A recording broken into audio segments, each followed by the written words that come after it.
तो लेकिन ये था कि बहुत ही सिंपल लाइफस्टाइल हुआ करती थी, बहुत ही सात्विक हुआ करती थी, किसी प्रकार की शौकीनी न की जाती थी, न बर्दाश्त की जाती थी।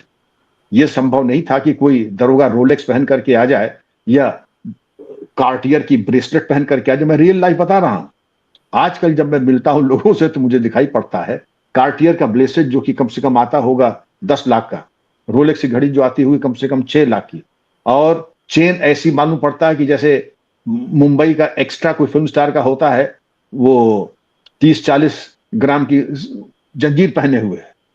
अंगूठी मालूम पड़ता कि सारे ग्रह नक्षत्र का समावेश अब हमारी 10 उंगली में, अंगूठों में बस अंगूठी नहीं है, बाकी सब उंगलियों में 1 या 2 आभूषण। तो ये तो मालूम पड़ता चलती फिरती ज्वेलर की दुकान है, बदन पर कम से कम लाखों रुपए की ज्वेलरी और अलंकरण है। लेकिन क्या आपने जरूरी नहीं समझा कि वर्दी के ऊपर इस तरीके के आभूषण पहनना भी वर्जित है? वर्दी के ऊपर इतने आभूषण पहन करके खुलेआम घूमना अशोभनीय तो है ही है, और सैनिक के लिए तो और भी ज्यादा डूब मरने की बात है। ये आभूषण वगैरह श्रृंगार रस की चीजें आप फिल्मों में जो एक्स्ट्रा है, नचनीय है, उनके लिए छोड़ दीजिए। लेकिन वही आप वाली बात, क्या सुपरवाइजरी ऑफिसर्स में इतनी नैतिकता बची है कि इसको कर सकें? जाहिर है कि नहीं है, और इसीलिए दुष्परिणाम आपके सामने है। लेकिन मैं उम्मीद करता हूं कि इनके जो 300 या 400 या 100 करोड़ का भी अगर है तो सबके ऊपर कार्रवाई हो, सिर्फ ऋषिकांत के ऊपर ही नहीं, सिर्फ इनके बेटे के ऊपर भी नहीं, अभिषेक दुबे पूरे गिरोह के ऊपर, और गिरोह में जिन अधिकारियों ने कार्रवाई नहीं की, कर्तव्य के प्रति उदासीनता की, कहां एक वो मिसाल मैंने आपकी दी श्रीराम अरुण साहब की, और एक मैंने मिसाल दी आरसी दीक्षित साहब की, और जमाने के ऐसे ही ऑफिसर्स होते थे। सर ये तो डीएसपी है सिटिंग, एक सीबीसीआईडी के पूर्व इंस्पेक्टर है प्रेमवीर राणा, उनकी भी करोड़ों की संपत्ति का खुलासा हुआ है। उनके यहाँ भी छापे पड़े तो पता चला कि जनाब ने क्या कुछ नहीं बनाया, देखिए स्क्रीन पर। इसका मतलब तो यह है कि खुला खेल फर्रुखाबादी, लूट सके तो लूट, अंतकाल पछताएगा जब नौकरी जाएगी छूट। ये तो बिल्कुल ऐसे ही लग रहा है। इनके बारे में मुझे पता लगा, सहारनपुर में छापा पड़ा था सतर्कता विभाग का, एंटी करप्शन का, और ये सिपाही पीएससी का भर्ती हुआ था। ये डायरेक्ट इंस्पेक्टर भी नहीं था सर, ये सिपाही पीएससी का भर्ती हुआ था। जाहिर है कि बड़ा ही कुशाग्र होगा, बड़ा कठोर परिश्रमी होगा कि पीएससी के सिपाही से सिविल पुलिस में आगमन, सिविल पुलिस से जाकर के बहुत अच्छी महत्वपूर्ण पदों पर रहना, और जाकर के फार्म हाउस सहारनपुर में, शेखपुरा में, और 10.5 करोड़ की संपत्ति तो केवल वही है। मकान ब्रजेश नगर में 4 मकान, और इसके अलावा 120 करोड़ की कीमत का B80 मकान एक है, और एक 27 सब लगे हुए मकान आसपास एक ही मोहल्ले में 1.5 करोड़ के, और B8 इन्होंने आसपास के तीनों चारों मकान जो थे एक साथ ले लिए, जिससे कि कहीं जाना हो जिम बना लिया, कहीं जाना हो तो एम्फी थिएटर बना लिया, कहीं जाना तो लाइब्रेरी बना लिया, कहीं पूजा घर बन से ज्यादा दूर न जाना पड़े। अगल बगल के मकानों को मिला करके इन्होंने, और 23 जमीनें के बैनामे इनको मिले, 23, 2 लग्जरी गाड़ियां और 12 बैंक खाते, कुल संपत्ति अब तक जो है लगभग 14.83 करोड़ की इनकी जो है चिन्हित हो चुकी है, और अभी भी इसका आकलन चल रहा है। तो ये तो अगर 1-2 नमूने आपके सामने आए, एक सहारनपुर और एक कानपुर का, और ये वो लेवल है एक डिप्टी एसपी का और एक इंस्पेक्टर का। कहीं अगर एक एक जगह, ये तो आपने एक बोरी चावल में से 2 दाने निकाले, तो आप पूरी बोरी जब खंगाल लेंगी तो ये अरबों खरबों की लूट का जो सिलसिला है। मेरा आह्वान होगा, मैं आपके चैनल को और आपके इस प्रोग्राम को, माननीय योगी जी को, और मैं डीजीपी को कहूंगा कि जरा हर आदमी की जो एनुअल रिटर्न ऑफ प्रॉपर्टी है उनके अनुसार मिलान मिला लें। और जैसे सिंगापुर में है अंजू जी, वहां पर घोषणा की जाती है, आप किसी की नाजायज संपत्ति या भ्रष्टाचार को उजागर करते हैं, आपको पुरस्कार दिया जाएगा, आपका नाम गोपनीय रखा जाएगा। और इसको अगर हम कर लें, इसी प्रयोग को सिंगापुर के कर लें कि किसी की नाजायज संपत्ति, कंपनी या भ्रष्टाचार को अगर आप उजागर करते हैं तो आपको पुरस्कार भी मिलेगा, नाम गोपनीय रखा जाएगा। और अगर हम कर दें तो आप देखिएगा कि इसके बड़े सार्थक और बड़े सकारात्मक परिणाम आपको मिलेंगे, और ये देश हित में जरूरी है।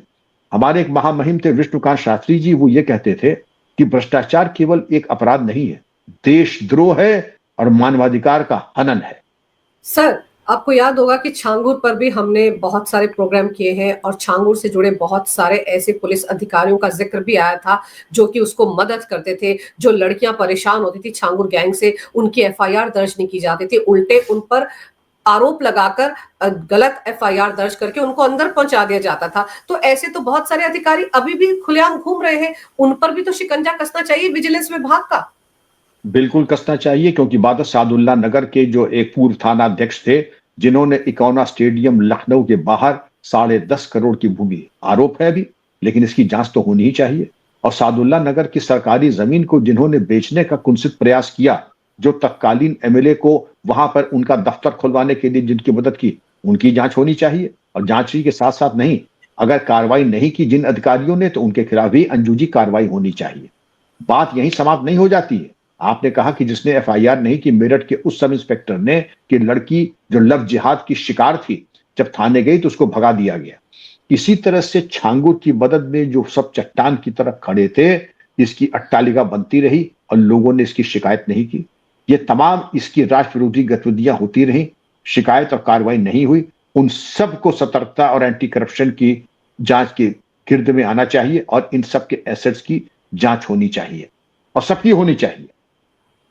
बिल्कुल सर। सर, ये जो ऋषिकांत शुक्ला हैं, जो 11 साल तक कानपुर के डीसीपी बने रहे, किसी ने उनको ट्रांसफर नहीं किया। मैं ये समझना चाह रही हूँ, क्योंकि आप इस सिस्टम से आते हैं, आप बड़े अच्छे तरीके से समझते हैं, क्या राजनीतिक संरक्षण के बिना एक ऐसा आलाधिकारी एक ही जगह पर बैठा रह सकता है? कहीं ना कहीं उसको राजनीतिक क्षय तो मिला होगा, कोई ना कोई आशीर्वाद कहीं से तो आ रहा होगा उसके ऊपर, या नहीं? नहीं, बिल्कुल रहा होगा, संभावना इसकी बड़ी प्रबल है, लेकिन किसी साक्ष्य के अभाव में। लेकिन ऐसा व्यक्ति जो होता है, ये बड़ा शातिर दिमाग का होता है, क्योंकि जिसके पास सैकड़ों करोड़ रुपए है, किसी राजनेता को जा करके 10-15 लाख रुपए दे देगा और राजनेता जा करके एड़ी छोटी एक कर देगा। और एक नहीं, ये जैसे बारात जाती है, एक तो लग्जरी कार्स की जाएंगी या मिनी वैन कर लेंगे, उसमें 2-4 ऐसे महत्वपूर्ण तथाकथित, मैं पद नहीं बताऊंगा, लेकिन उस तरह समझ लीजिए कि जो जन तथाकथित जनप्रतिनिधियों को बैठा करके, अलंकरण दे करके, रिश्वत दे करके, बढ़िया 7 स्टार का खाना खिला करके उनको ले जाएंगे जगह जगह जाकर के, बारातियों की तरह, और जाकर के उनकी पैरवी और उनकी लॉबिंग करेंगे वो, और जाकर कह देंगे इनसे ज्यादा ईमानदार, कर्मठ, नेक और देश प्रेमी अधिकारी न था, न है और न कभी होगा, और जनहित में इनकी नियुक्ति कानपुर नगर में ही रहना चाहिए। हमारे एक बड़े और यशस्वी अधिकारी थे, वो कानपुर बड़ा महत्वपूर्ण जनपद है, और उस वहां की प्रॉपर्टी की कीमतें और वहां का औद्योगिकरण, उसको लेकर के, तो मैं वहां एसएसपी था, वो हमारे आईजी थे, तो उन्होंने पहले ही सतर्क किया था कि देखो यहां पर लोग हैं, ये जा करके किसी भी तरीके से, या तो मुझे साहब ऐसा मेरी टांग टूट गई, मेरा इलाज मेडिकल कॉलेज में हो रहा है, 6 महीने एक्सटेंशन दे देंगे, उसके बाद अपनी बीबी का कैंसर का वो पर्चा बनवा लेंगे कि बीबी का कैंसर के इलाज चल रहा है, अब मुझे, और उन्होंने अंत में जो कहा था, मुझे याद आ रहा, लागी ना ही छूटे रामा, कानपुर न छूटे, प्राण जाए पर कानपुर न छूटे। ये बात मैं बहुत पुरानी बता रहा हूं, ऐसे जितने केसेस आए हैं आप उसकी समीक्षा कीजिए विक्रम, और मेरे पास ले आइए, मैं सारी परमिशन कैंसिल कर दूंगा। समझ रही हैं? जिसका भी मियाद पूरी हो गई, आप सारी परमिशन, कैंसर का इलाज गाजियाबाद में भी होता है, दोहरी घाट में भी होता है, टांग टूट गई है तो जुड़वा मैं दूंगा, भले ही आपकी टांग में जुड़वा दूं जाके लखनऊ में या कहीं और, आपको तो मैं साइड की पोस्टिंग दूंगा जिससे आप ठीक से आराम करें और बीबी के कैंसर का इलाज कराएं, अपनी टांग जुड़वा लें, लेकिन कानपुर न छूटे। और जब मैं कानपुर की बात कर रहा हूं, ऐसे ही तथाकथित महत्वपूर्ण जनपदों में लोग यही सब करते हैं। मेरे माता पिता आईसीयू में है, फर्जी सर्टिफिकेट, मेरी पत्नी कैंसर से इलाज है, मेरी टांग टूट चुकी है, मेरा इलाज नहीं चल रहा ना, इलाज तो अब सर्वत्र हर जगह उपलब्ध है, आप छुट्टी लें, जाकर के दिल्ली में कराएं जाकर, लेकिन विभागीय नियम तोड़ करके आपका इलाज हो, यह संभव नहीं है। तो अंजू जी, ये प्रक्रिया होनी चाहिए। हम लोगों के टाइम में यह नहीं था, सहानुभूति है, महीने 15 दिन तक की बात और थी, वो भी अवकाश दे करके, लेकिन नियम तोड़ करके जब आते थे वो बिल्कुल नहीं। और योगी जी तो बिल्कुल ही नहीं अलाउ करते हैं, योगी जी बिल्कुल, चाहे कोई कुछ कह दे, वो बिल्कुल अलाउ नहीं करते हैं। लेकिन नीचे के लेवल, क्योंकि वो चाहते हैं कि हम लोगों को ओबलाइज करें, क्योंकि वो खुद ऐसा नहीं है, वो खुद भी ओबलाइज होते हैं, नेता भी ओबलाइज होते हैं, और you scratch my back, I scratch your back.